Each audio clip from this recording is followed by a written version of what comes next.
today. I get a lot of questions about how I make my wigs look so natural. Where do I get them from? What kind of hair is that? Different things like that. So I thought I would just put together a video and just show you what I do. It really doesn't matter where you get it from. I mean, any beauty supply store. Excuse me, you can get it from any beauty supply store. What you want to look for is a wig that is similar to your hair texture or similar to the hairstyle that you would like to wear. It has to be curly though. It does not work very well on straight wigs. I'll show you Old Trusty. I have had this one for many years, but that kind of is the key to getting it to look natural. You want it to look like kinky hair. But like I said, this one is an extreme version. This one is old, but I'll still show you how this one even works out. So what I've done, this is a half wig. It's got the combs in the front and the back, and you put it about there on your hair, and I'll put that on for you and be able to show you. But to the shoulder, don't be intimidated by that. I've taken shoulder length wigs before and trimmed them down to the length that works for me. My biggest thing was the texture of the wig. So if you find the one with the right texture and the look that you want, don't be intimidated by the length. You can always cut that. Just gonna leave a few twists out in the front.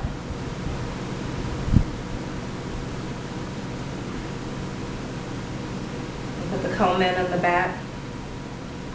There's ones on the side I'm just gonna tuck in. And you have your option with these on the side. Sometimes I leave them out, and I'll show you that too.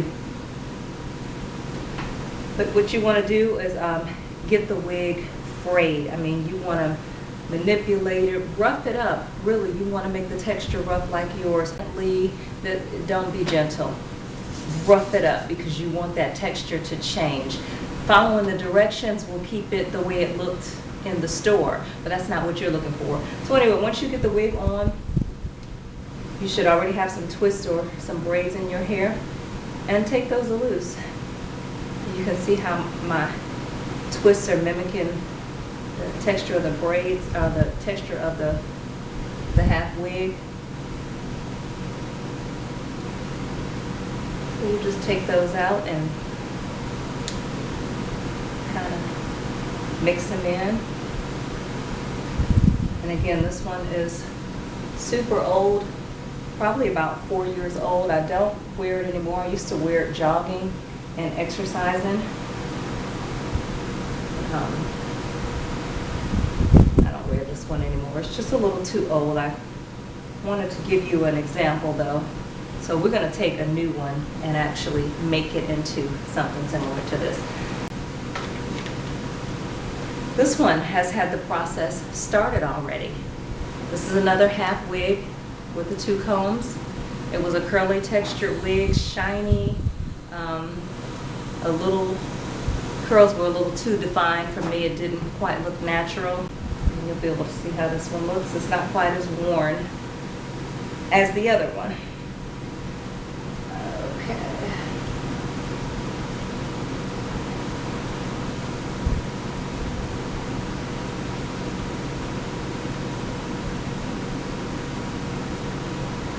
Mix the front of that hair in.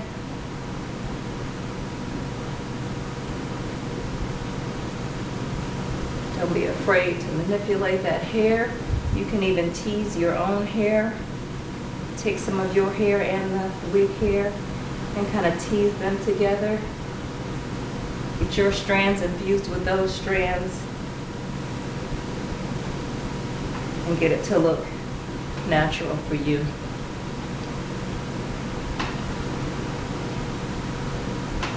So now let's go through this process and make it work.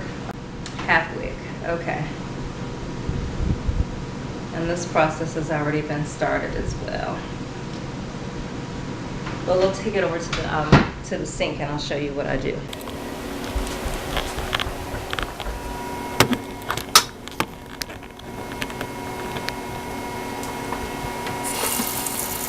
Put it on the water. Doesn't have to be drenched. I mean, if you need to shampoo it, you can, but it's not necessary.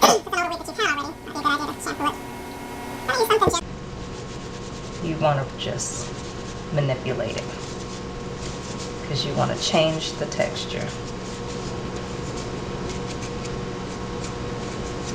So if you do this while it's wet and let it dry, all the manipulation that you did to it should stay.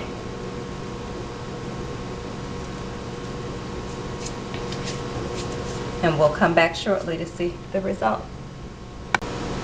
I've decided to do this one for you, even though it's not a half wig. It's a new wig, so you'll be able to see what really happens.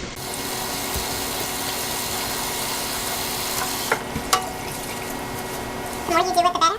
So the second, third time results may look a little more natural than the first time results.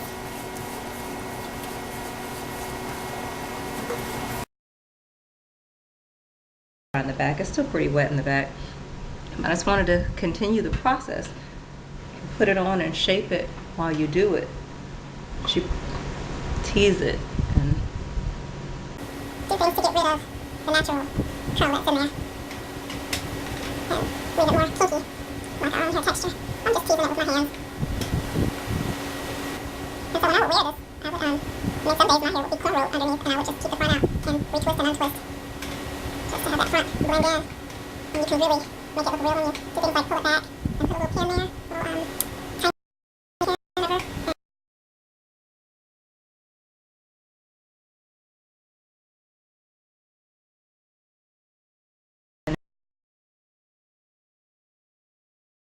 it just looks just like your hair.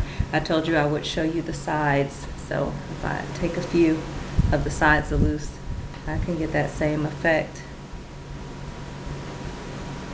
Working out as much as I was and teaching all the classes I did, this was convenient. And when it would get hot, and it did get hot. I know some of y'all gonna ask me that. Yes, it got hot, but it was winter and I needed some quick fixes.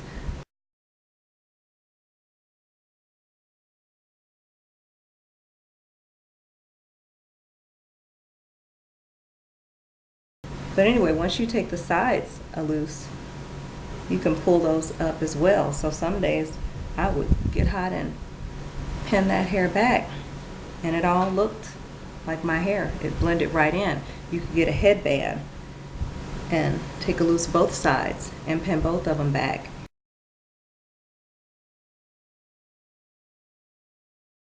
And get your Zumba on. I mean, you know, do what works for you.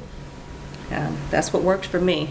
Let me move on to the full wig. Now again, I've never worn the full wig. It looked cute on the picture, cute in the package. I got it home, didn't like it so much. This one, since my hair is not out, pull it down, keep it up. Maybe keep it kind of close around the face since I don't have my untwisted hair on the front like I did on the half wig. But my goal is the same, trying to change the texture of the curls.